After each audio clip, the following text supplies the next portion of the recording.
오늘 성탄을 닷새 앞둔 대림절 네 번째 마지막 주일이고 또 12월의 세 번째 주일에 예배가 조롱받고 방해받는 이 마지막 때에도 예배를 사모하여 하나님의 전으로 달려나온 주님의 백성들을 사랑하고 환영하고 또 주 예수 그리스도의 이름으로 축복합니다. 오늘 시편 132편을 읽었습니다. 본문은 솔로몬의 성전 건축 헌당식 때 지어진 시로서 역대하 5장에서 7장을 배경으로 기록이 되었습니다. 그러니까 역대하 5장, 6장, 7장을 읽지 않고 내용을 모르면 오늘 시편 말씀이 도대체 뭐 하는 건지 전혀 알 수 없게 됩니다.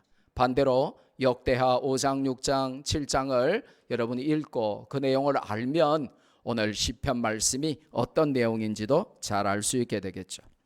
성전 건축의 1차적인 목적인 하나님의 언약궤, 법궤의 안치 과정을 배경으로 한 시입니다. 전체적으로는 성전 건축의 감격과 기쁨을 노래한 시지만 하나님의 일을 하는 우리의 자세와 태도를 교훈하는 목적이 있는 시입니다. 우리는 모두 목사든지 성도든지 직간접적으로 크고 작은 하나님의 일을 하고 있습니다. 교회의 사역도 하나님의 일이지만 학생들의 공부나 성도들의 사업과 직장 생활도 다 하나님의 일입니다.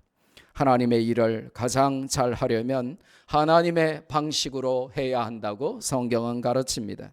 그렇다면 우리가 하나님의 일을 할 때에 우리에겐 무엇이 필요한 것일까요? 무엇이 하나님의 일을 하는 방식일까요?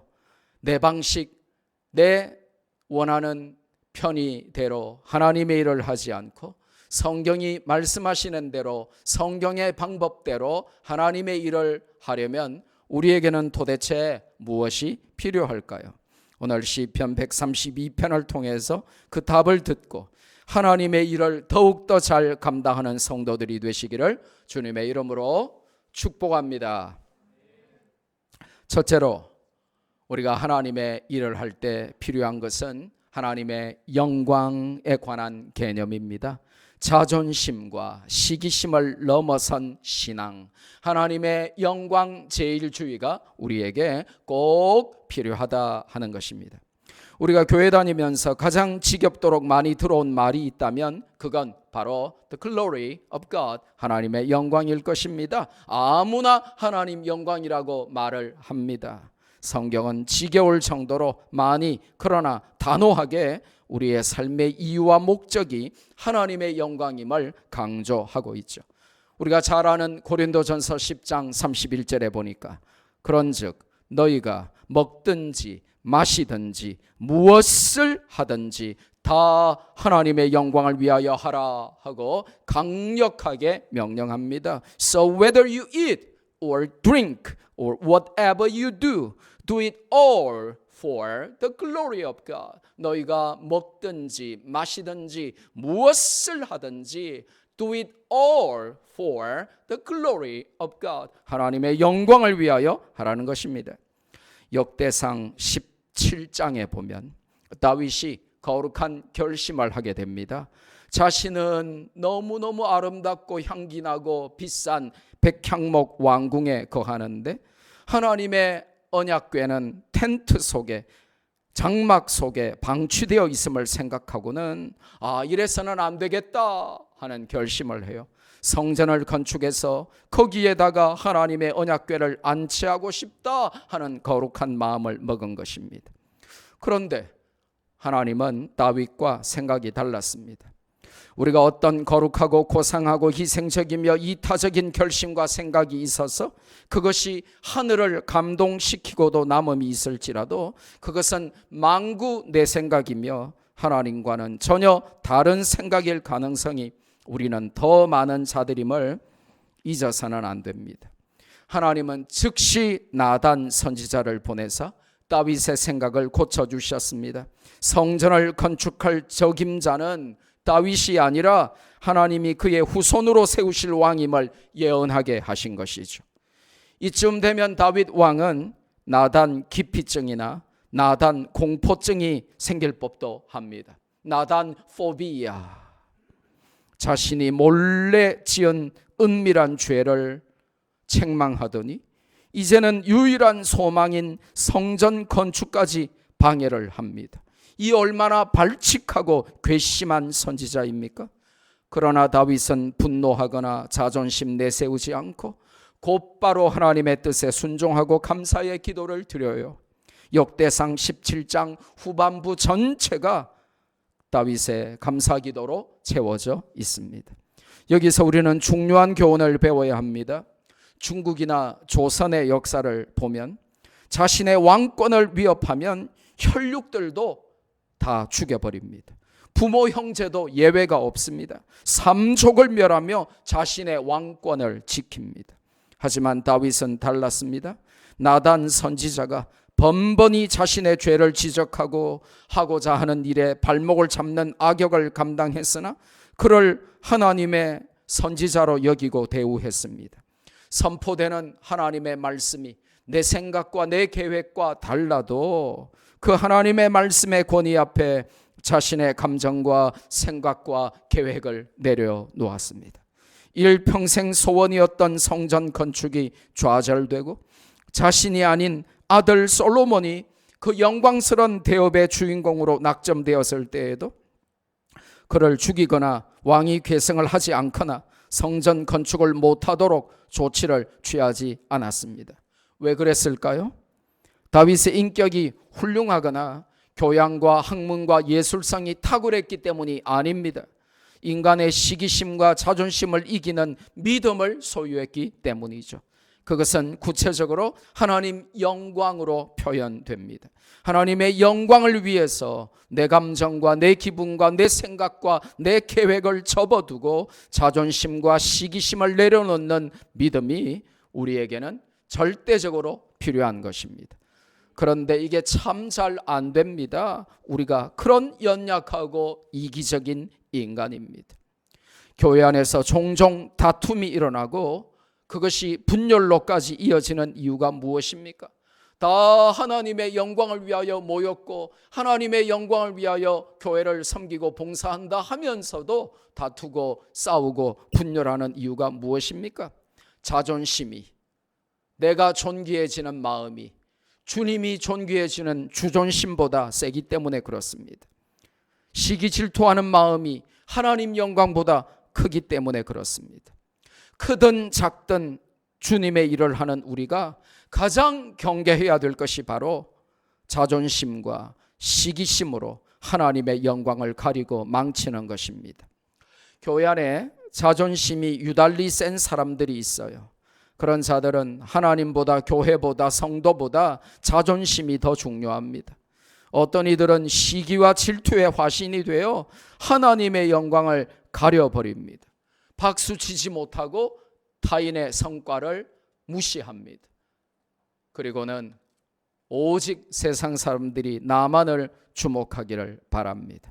다윗은 누가 봐도 분노할 만했습니다. 왕의 자존심과 체면이 구겨지고 왕의 계획이 수포로 돌아가고 왕의 은밀한 죄악이 질책을 받았습니다. 그런 선지자를 죽여버려도 누구 하나 다윗을 탓할 사람은 없었을 것입니다. 그에게는 실리도 명분도 다 있었던 것이죠. 그런데 다윗은 하나님 영광을 위해 자신의 자존심과 시기심을 포기했습니다. 자신의 일생일대의 계획도 내려놓았습니다. 마치 세례 요한이 예수님께 가졌던 자세와 같죠. 세례 요한의 제자들이 그에게 와서 예수님의 일을 보고하면서 시기와 질투와 험담을 하니까 세례 요한이 뭐라고 했습니까? 거기에 동조하며 맞장구치며 예수님을 이단아 취급하거나 나쁜 사람으로 만들지 않았습니다. 오히려 자신을 내려놓고 예수님을 높였습니다. 요한복음 3장 26절에서 30절 말씀에 보면 그는 하나님 영광을 개인의 명예보다 중요시 했습니다. 요한복음 3장 26절에서 30절 말씀을 볼까요? 그들이 요한에게 가서 이르되 라비여 선생님과 함께 요단강 저편에 있더니 곧 선생님이 증언하시더니가 세례를 베풀매 사람이 다 그에게로 가더이다. 이게 무슨 말입니까? 예수님 때문에 우리 영업 안 됩니다. 예수님 때문에 우리는 이제 장사 접어야 됩니다. 세례 요한에게 와서 세례 받던 사람들이 이제는 예수님에게 다 가서 세례 받습니다. 이제 아무도 우리를 주목하지 않습니다. 전부 예수님 때문입니다. 무슨 조치를 취해야 되지 않겠습니까? 손 놓고 당하고만 있을 것입니까? 사람 다 뺏깁니다 라고 말하는 것입니다. 요한이 뭐라고 대답합니까? 대답하여 이르되 만일 하늘에서 주신 바 아니면 사람이 아무것도 받을 수 없느니라. 내가 말한 바 나는 그리스도가 아니요 그의 앞에 보내심을 받은 자라고 한 것을 증언할 자는 너희니라. 신부를 취하는 자는 신랑이나 서서 신랑의 음성을 듣는 친구가 크게 기뻐하나니 나는 이러한 기쁨으로 충만하였노라. 그는 흥하여야 하겠고 나는 쇠하여야 하리라 하니라. 한번 따라 합시다. 그는 흥하여야 하겠고 나는 쇠하여야 하리라. He must become greater and I must become less. 그는 흥하여야 되겠고 He must increase. I must decrease. 그리고 나는 날마다 쇠하여야 하리라. 모든 영광은 하나님께만 드려야 되고 모든 크레딧은 예수님께만 가야 되고 나는 주목받을 이유도 필요도 없다라고 세례 요한은 단호하게 자신이 어떤 자격이나 가치가 있음을 부인하고 있습니다. 이것이 바로 하나님의 일을 하는 자의 자세죠. 우리에게는 개인의 명예나 자존심이나 시기심을 압도하는 하나님 영광에 대한 개념이 최우선적으로 선행되어야 합니다. 이게 없으면 요즘 애들이 하는 말로 개념 없는 자가 됩니다. The glory of God, 하나님의 영광이라고 하는 개념을 탑재하지 않으면 항상 내가 주목받아야 되고 내가 박수받아야 되고 내가 인정받아야 되면 그 인생이 너무 피곤해지는 것입니다. 그리고 다른 사람도 피곤하게 만드는 것입니다. 하나님의 영광이 드러나면 그저 그만입니다. 하나님이 높임을 받으시면 그게 우리의 만족입니다. 하나님의 일을 하면서 자신을 드러내려는 목적을 세워서는 안 됩니다. 자존심으로 일을 망쳐서도 안 되고 시기 질투로 공동체를 시험에 들게 해서도 안 됩니다. 가장 우선되어야 할 우리의 최고 목표는 하나님의 영광입니다. 그래서 종교개혁자들은 외쳤습니다. 교황의 영광도 아니고 사제의 영광도 아니고 교회의 영광도 아니고 Soli Deo Gloria, Soli Deo 글로리아, 오직 하나님께만 영광. 이것이 종교 개혁자들의 외침이었습니다. 우리는 영원히 잊어서는 안 됩니다. 예수님 믿는다면서 걸핏하면 자존심교 신자로 내 자존심을 위하여 살면 안 됩니다. 자존심 좀 상해도 됩니다. 자존심 좀 깎여도 됩니다. 내 자존심은 나는 그리스도와 함께 십자가에 못 박혀 죽었노라 하면 됩니다. 하나님 자녀라면서 시기 질투와 분노의 종으로 살면 안 됩니다. 하나님 영광을 위해서 내 감정도 기분도 계획도 내려놓을 줄 알아야 진정한 그리스도의 제자입니다. 두 번째로 오늘 시편 132편은 우리가 하나님의 일을 할 때에 또 무엇이 필요한지를 알려주면서 후대를 세움에 관한 필요를 강조합니다. 다음 세대를 위한 거룩한 이 바톤 터치가 필요하다라고 알려주는 것이죠. 다윗은 죽기 전에 아들 솔로몬을 부릅니다. 그리고 그에게 자세한 내막을 설명하며 성전 건축을 부탁하고 그를 축복합니다. 이건 보통 일이 아닙니다. 다음 세대를 세우는 사명의 바톤 터치죠. 우리도 열심을 다하여 우리가 쥐고 있는 바톤을 떨어뜨리지 않고 하나님의 일을 해야 하지만 그보다 더 중요한 것이 우리의 후손들을 세워서 그들에게 우리가 못다 이룬 하나님 나라의 건설과 확장을 부탁하며 바톤을 잘 터치하는, 전달하는 사명의 완수가 절대적으로 필요한 것입니다. 우리 세대만 잘 믿고 우리 자녀 세대는 그냥 믿음의 길을 포기하고 배도의 길을 걸어가도록 놔둬서는 안 되는 것입니다. 그것은 직무유기가 되는 것입니다.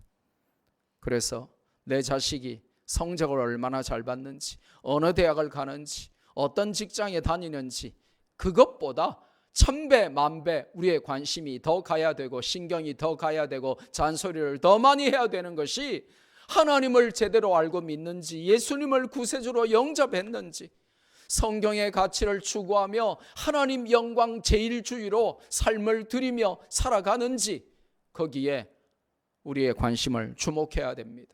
내가 들고 뛰던 이 바톤을 내 자식이, 후대가 물려받아서 나보다 더 열심히 그 바톤을 들고 뛰어가도록 격려할 책임이 저와 여러분에게 있다는 것입니다.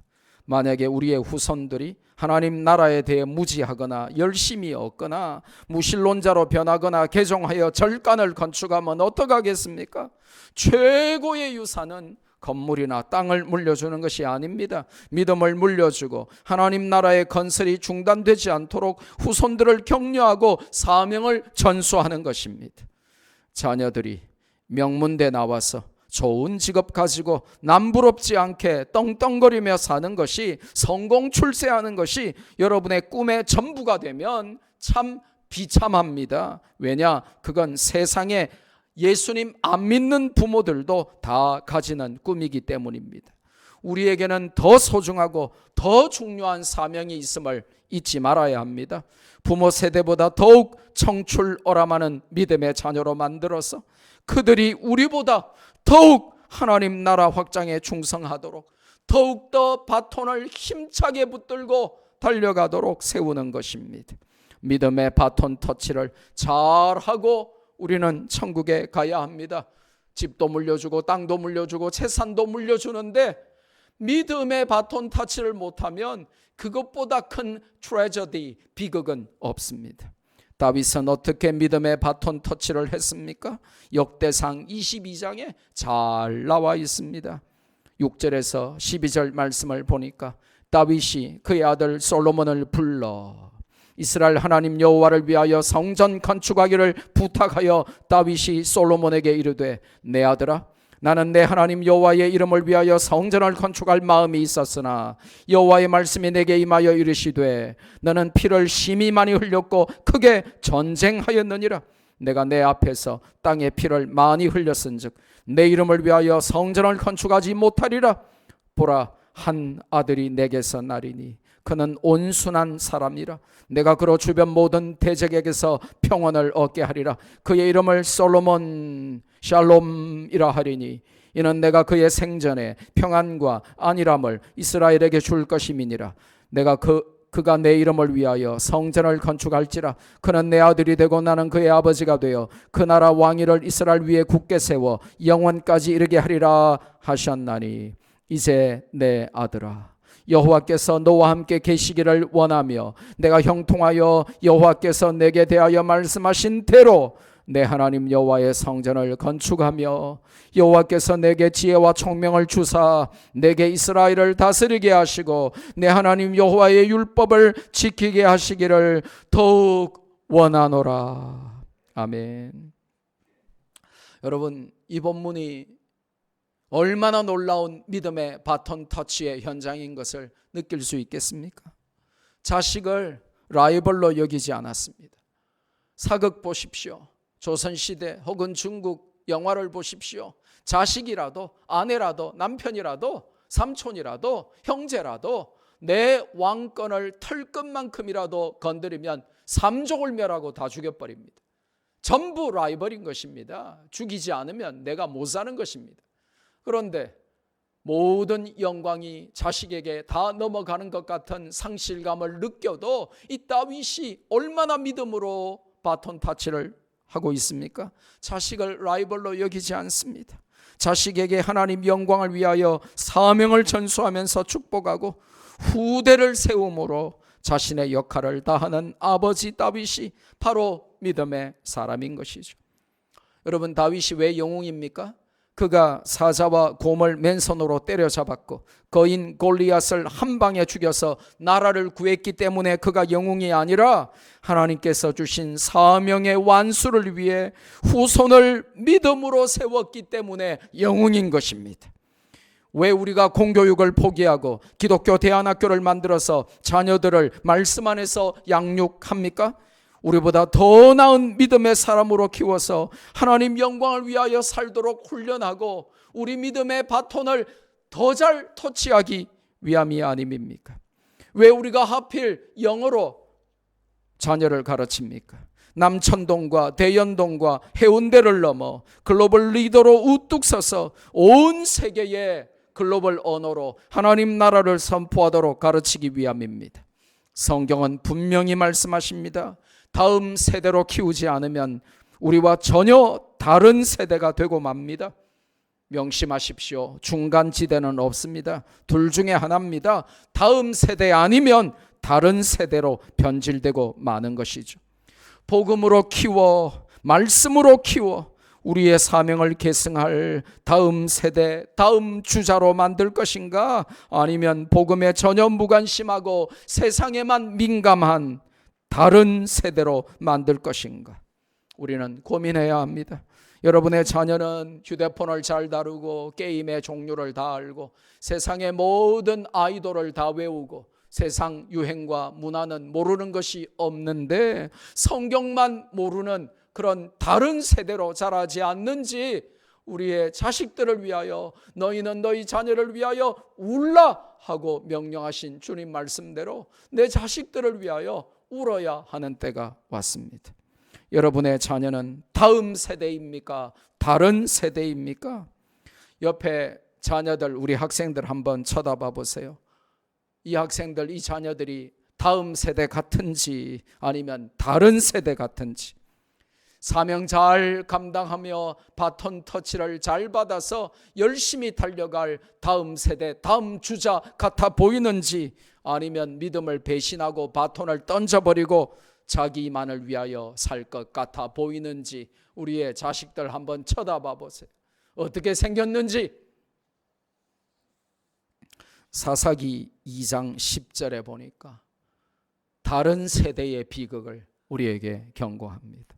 그 세대의 사람도 다 그 조상들에게로 돌아갔고 그 후에 일어난 다른 세대는 different generations, 다른 세대는 여호와를 알지 못하며 여호와께서 이스라엘을 위하여 행하신 일도 알지 못하였더라.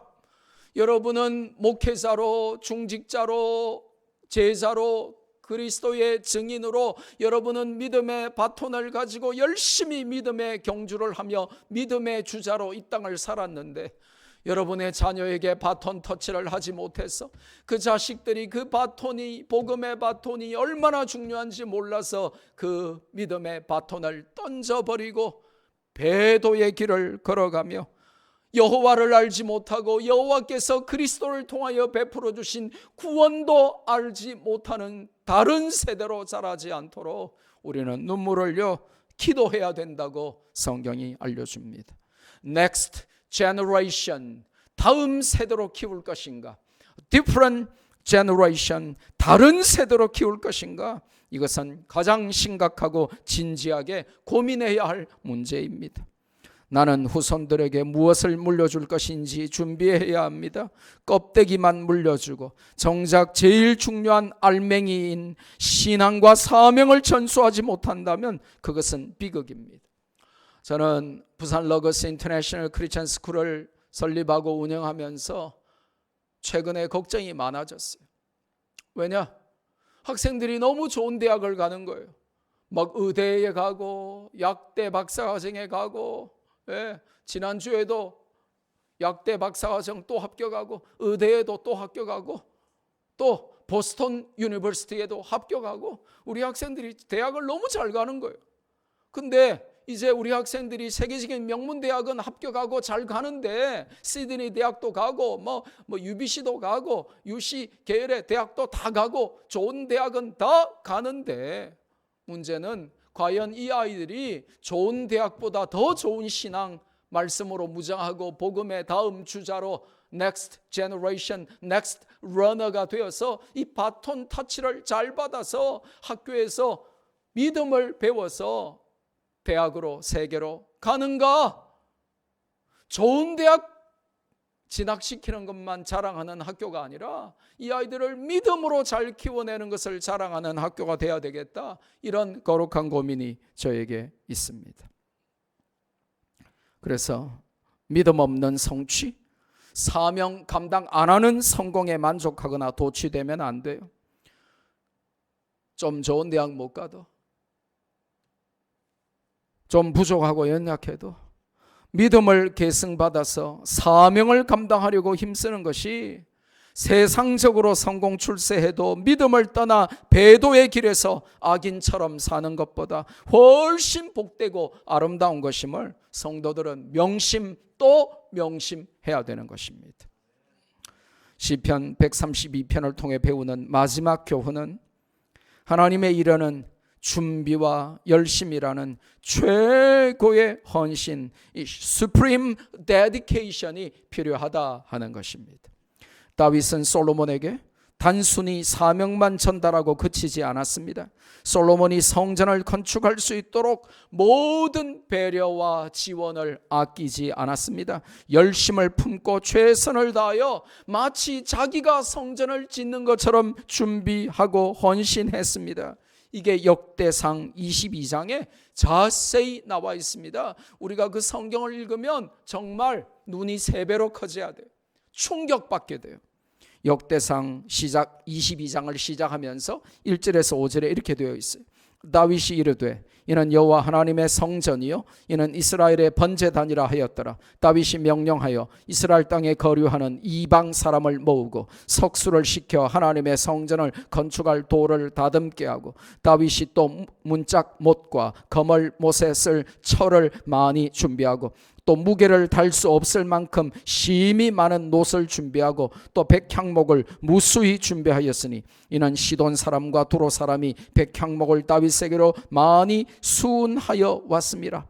다윗이 이르되 내 아들 솔로몬은 어리고 미숙하고 여호와를 위하여 건축할 성전은 극히 웅장하여 만국의 명성과 영광이 있게 하여야 할지라. 그러므로 내가 이제 그것을 위하여 준비하리라 하고 다윗이 죽기 전에 많이 준비하였더라.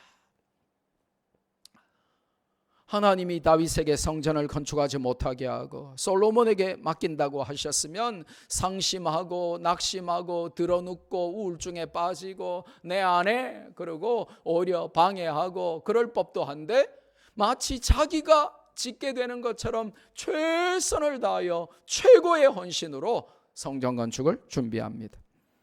그것이 역대상 22장 14절에서 19절에 보니까 더욱 자세히 설명되어 있어요. 내가 환난 중에 자기가 잘 나가고 자기가 행복하고 평안할 때가 아닙니다. 자기가 환난 중에 어려움 중에 괴로웠지만 그럼에도 불구하고 최고의 헌신을 합니다. 내가 환난 중에 여호와의 성전을 위하여 금 10만 달란트와 여기에 밑줄을 그어두셔야 돼요. 은 100만 달란트와 놋과 철을 그 무게를 달 수 없을 만큼 심히 많이 준비하였고 또 제목과 돌을 준비하였으나 너는 더할 것이며 내가 금 10만 달란트를 준비했다. 그리고 은 100만 달란트를 준비했다. 그리고 놋과 철을 무게를 탈 수 없을 만큼 준비했다. 그리고 나무와 또 돌도 많이 준비했다. 그런데 너는 더 많이 해라. 이게 도대체 측량이 가능할 것이라고 생각하십니까? 또 장인이 내게 많이 있나니 곧 석수와 목수와 온갖 일에 익숙한 모든 사람이니라. 금과 은과 놋과 철이 무수하니 너는 일어나 일하라. 여호와께서 너와 함께 계실지로다 하니라. 다윗이 또 이스라엘 모든 방백에게 명령하여 그의 아들 솔로몬을 도우라 하여 이르되 너희 하나님 여호와께서 너희와 함께 계시지 아니하시느냐? 사면으로 너희에게 평온함을 주지 아니하셨느냐? 이 땅 주민을 내 손에 넘기사 이 땅으로 여호와와 그의 백성 앞에 복종하게 하셨나니 이제 너희는 마음과 뜻을 바쳐서 너희 하나님 여호와를 구하라. 그리고 일어나서 여호와 하나님의 성전을 건축하고 여호와의 언약궤와 하나님 성전의 기물을 가져다가 여호와의 이름을 위하여 건축한 성전에 드리게 하라 하였더라. 모든 금과 은과 놋과 철과 나무와 돌을 준비하고 더 많이 준비하라 그러고 모든 장인들을 다 준비할 뿐만 아니라 백성의 방백들, 장관과 지도자들에게 솔로몬을 도우라 하고 방해하지 말고 도우라 하고 권면합니다. 하나님의 일을 하면서 내게 맡기신 사명을 적당하게 대충 하려고 해서는 안 된다는 것입니다. 하나님이 알아서 하시겠지 하고 손을 놓고 게을러서도 안 되는 것입니다. 주님의 일을 맡겨주셨는데 내가 맡은 일을 오늘 이 다윗처럼 이렇게 철저하게 최고의 헌신으로 감당해야 합니다. 다윗은 자신이 할 수 있는 최선의 준비를 했습니다. 자기가 못하는데도 말이죠. 우리는 내가 못 먹는 감 찔러보고 내가 못 먹는 죽에 코 빠뜨리고 내가 못 먹는 밥에 재 뿌리는 아주 고약한 심보를 가지고 있습니다. 그런데 다윗은 하나님으로부터 노라고 하는 거절의 선언을 들었음에도 절망하거나 낙심하거나 하나님 미워하거나 그렇게 원망하지 않고 아들이 바톤 타치에서 그 대업을 완수할 수 있도록 자기가 할 수 있는 최선의 준비를 특별한 열심을 가지고 감당했습니다.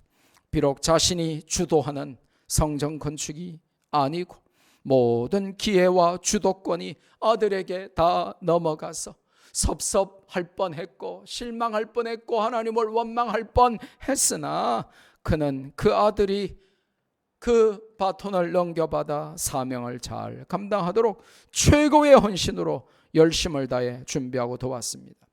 여러분, 금 10만 달란트가 어느 정도인지 감이 안 오시죠? 3,750톤입니다. 1톤짜리 트럭 3,750대예요. 놀라야 될 때 여러분이 안 놀라시면 제가 놀랍니다. 여러분, 은은 100만 달란트라고 했는데 요즘 단위로 환산해 보면 37,500톤입니다. 1톤짜리 작은 트럭 37,500대에 달하는 것입니다. 이게 김두식 목사의 주장이 아니라 학자들의 모든 주장이 그렇습니다. 이 달란트를 현대의 계량 단위로 바꿀 때 그렇다는 것입니다. 내가 성전 준비를 위하여 솔로몬이 잘 감당하도록 금을 10만 달란트 3,750톤을 준비했다. 은을 100만 달란트 37,500톤을 준비했다. 상상이 가십니까? 이것이 바로 하나님의 일을 하는 자세입니다. 우리에게 필요한 덕목이죠. 최고의 헌신으로 주님의 일을 해야 됩니다. 내가 아니고 다른 사람이 하게 될 일에도 마치 내가 하는 것처럼 최고로 도와줘야 하는 것입니다. 이것이 하나님의 일을 하는 자세입니다. 찬양대 연습도 지각하지 말고 빼먹지 말고 그 연습이 천사의 찬양이 되도록 연습이 실전이 되도록 최고의 모습으로 하나님께 올려드리십시오. 교사 모임도 예비로 모여서 준비하는 준비 모임도 그것이 최고의 모임이 되도록 교사 모임을 하십시오. 식당 봉사도 마지못해 할 수 없이 순서가 돌아왔으니까 하지 말고 천국에서 해같이 빛나는 헌신으로 기쁘게 즐겁게 내가 세상 살면서는 이렇게 안 하는데 교회 왔으니까 하나님의 집이니까 내가 즐겁게 앞치마 두르고 설거지한다. 집에서는 우리 남편이 하고, 집에서는 우리 애들이 하고, 집에서는 내가 손에 물 한 방울 안 묻히는 왕비요 공주처럼 살아도 내가 교회 와서는 열심히 손에 물 묻히고 헌신한다. 왜? 하나님의 일이니까. 이런 자세가 필요한 것입니다. 교회 청소도 마찬가지죠. 모두 최고의 헌신으로 하나님께 보석처럼 드려져야 하는 것입니다. 하나님의 일에 크고 작은 일이 없습니다. 최고의 헌신, 최선의 마음을 드릴 수 없고 적당하게 대충 부끄러운 것으로 겨우 시간 맞춰서 혹은 늦게 겨우 대충 드리려고 한다면 우리는 그것이 우리의 최선인지 자문해야 합니다. 하나님의 일을 가볍게 여기거나 시시하게 여기거나 마지못해 억지로 해서는 안 됩니다. 하나님의 나라는 우리의 헌신을 필요로 합니다. 적당한 헌신이나 대충 드리는 섬김이 아니라 우리의 베스트를 필요로 하는 것입니다. 연말만 되면 교역자들이 스트레스를 받아요. 찬양대 좀 해주시면 안 될까요? 교사 좀 해주시면 안 될까요? 내년도에 집사 임명을 하려고 하는데 좀 헌신하면 안 될까요? 이 부서에서 좀 해주시면 안 될까요? 즐겁게 기쁨으로 헌신하라 성경은 가르칩니다. 말씀했습니다. 시편 132편을 통해서 이 세 가지 필요를 배웠습니다. 하나님의 일을 할 때에 자존심과 시기 질투와 내 계획을 넘어서 하나님 영광을 위해서 일해야 하고 후손들에게 믿음의 바톤 터치를 잘해서 다음 세대를 세워야 하고 그들이 다른 세대로 변질되지 않도록 할 필요가 있고 준비와 열심으로 최고의 헌신으로 하나님의 일을 감당할 필요가 있음을 배웠습니다. 이 말씀을 따라 하나님의 일을 잘 감당하여 착하고 충성된 종이라는 하나님의 칭찬을 받는 성도들 되시기를 주님의 이름으로 축복합니다. 받은 말씀 붙들고 우리 한번 기도할까요?